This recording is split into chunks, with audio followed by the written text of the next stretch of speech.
दोस्त, किसी ने बड़े कमाल की बात कही है कि जब आप किसी चीज को पूरी शिद्दत से चाहो तो पूरी कायनात उसे मिलाने में जुट जाती है। दोस्त, मैं आज एक ऐसे स्टूडेंट के बारे में बताने जा रहा हूँ जिन्होंने अपने माता पिता के सपनों को पूरा करने के लिए खुद को उस सपनों में झोंक दिया।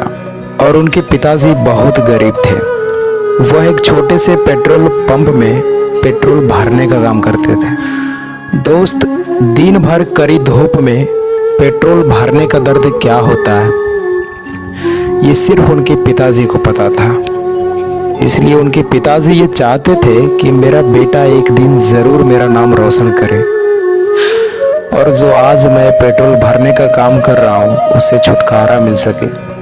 वो चाहते थे कि हमारा बेटा बहुत बड़ा आदमी बने, क्योंकि यार ये हर पिता का सपना होता है कि उनका बेटा मुझसे ज़्यादा हैसियत वाला हो, मुझसे ज़्यादा बड़ा बने।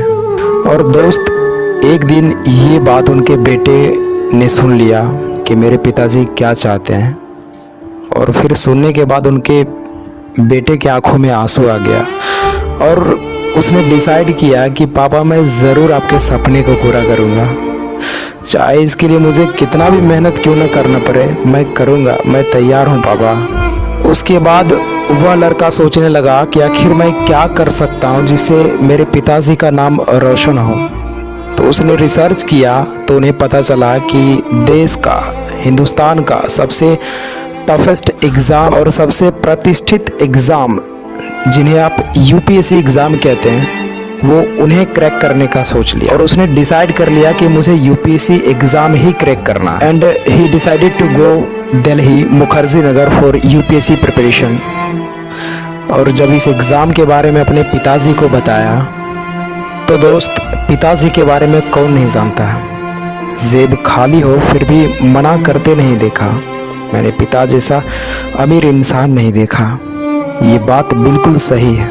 और उसके पिताजी ने हाँ कर दिया। उन्होंने थोड़ा भी नहीं सोचा कि दिल्ली में कितना खर्च होगा और कैसे ट्यूशन फ़ी को मेंटेन करेंगे। और फिर उनके पिताजी ने अपने बेटे को दिल्ली भेज दिया यूपीएससी एग्ज़ाम के प्रिपरेशन के लिए, और साथ में पेट्रोल पंप से कमाया हुआ 10 से 15 हज़ार रुपये देकर अपने बेटे को भेज दिया दिल्ली।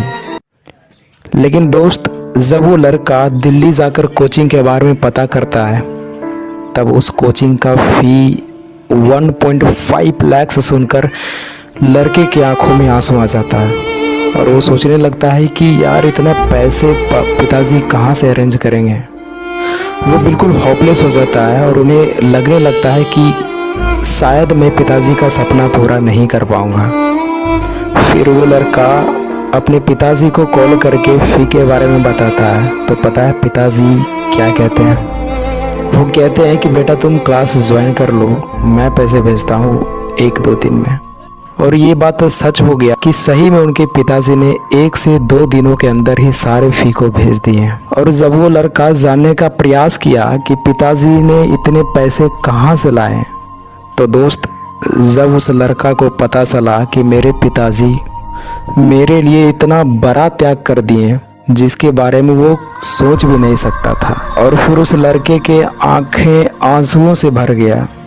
पता है क्या किया था उनके पिताजी ने? यार, उनके पिताजी ने अपनी पूरी ज़िंदगी की कमाई से बनाया हुआ घर बेचकर पैसे भेजे थे और वो खुद रेंट के मकान में रहने लगे थे। और ये बात सुनकर किसको रोना नहीं आएगा भाई। और इतना बात जानकर उसके बेटे का नींद चैन सब कुछ उड़ जाता है। और मैं क्या बताऊं यार, उसका आंसू बिल्कुल रुक नहीं रहा था। और उसने खुद से वादा किया कि मैं पिताजी के इस त्याग को बिल्कुल भी नहीं भूलूंगा और इस त्याग को मैं जल्द ही वापस लाऊंगा। और फिर वो लड़का अगले ही दिन दिल्ली में कोचिंग को ज्वाइन कर लिया और वो खूब मेहनत करने लगा, क्योंकि यार उसके मन में सिर्फ उनके पिता का त्याग और आत्मविश्वास दिखता था। और पिता का अपने बेटे के प्रति इतना आत्मविश्वास वो टूटने नहीं देना चाहता था। और यही त्याग उसका सबसे बड़ा मोटिवेशन बन गया। और दोस्त, फाइनली वह लड़का पहले ही अटेम्प्ट में प्री क्वालिफाई कर गया। लेकिन दोस्त, जब वो लड़का मेंस की तैयारी कर रहा था और मेंस का एग्ज़ाम जब पास आया तभी उसकी माताजी बीमार पड़ जाती है और वो हॉस्पिटल में एडमिट हो जाती है। लेकिन यार पता है, उसके पिताजी ने अपने बेटे को माँ की तबीयत के बारे में थोड़ा सा भी इंफॉर्मेशन जाने नहीं दिया, क्योंकि वो जानते थे बेटे का मेंस एग्ज़ाम सामने है, कहीं उसका माइंड डिस्ट्रैक्ट ना हो जाए। इस वजह से वो उन्होंने नहीं बताया। और जब लड़का मेंस एग्ज़ाम दिया और मेंस देकर जब घर वापस आया, तब पता चला कि वो एग्ज़ाम की तैयारी कर रहा था और उसकी माँ हॉस्पिटल में एडमिट थी। फिर वो लड़का अपनी माँ से पूछने लगा कि आपने मुझे बताया क्यों नहीं। तो यार पता है उसकी माँ ने क्या जवाब दी? बोली, बेटा उस दिन अगर मैं तुम्हें बता देती तो शायद तुम्हारा पढ़ाई ठीक से नहीं हो पाता और तुम्हारे पिताजी का इतना बड़ा त्याग असफल रह जाता, और फिर तुम्हारे और तुम्हारे पिताजी के सपने कैसे पूरा होते। यार इतना बात सुनकर उसके बेटे फूट फूट कर रोने लगा और वो गॉड से प्रार्थना करने लगा कि हे भगवान, मेरा एग्ज़ाम निकल जाए, मेरा एग्ज़ाम निकल जाए। और दोस्त, अब वक्त आ गया था मेंस रिजल्ट आने का, और जैसे ही अपना रोल नंबर डालकर चेक किया तो दोस्त लड़के के आंखें खुशी के आंसू से भर गया, क्योंकि उसका मेंस एग्ज़ाम क्वालिफाई हो गया था। फिर उनके घर वाले पूरा खुश हो गए और फिर कुछ दिन बाद इंटरव्यू हुआ, इंटरव्यू भी क्वालिफाई कर गया।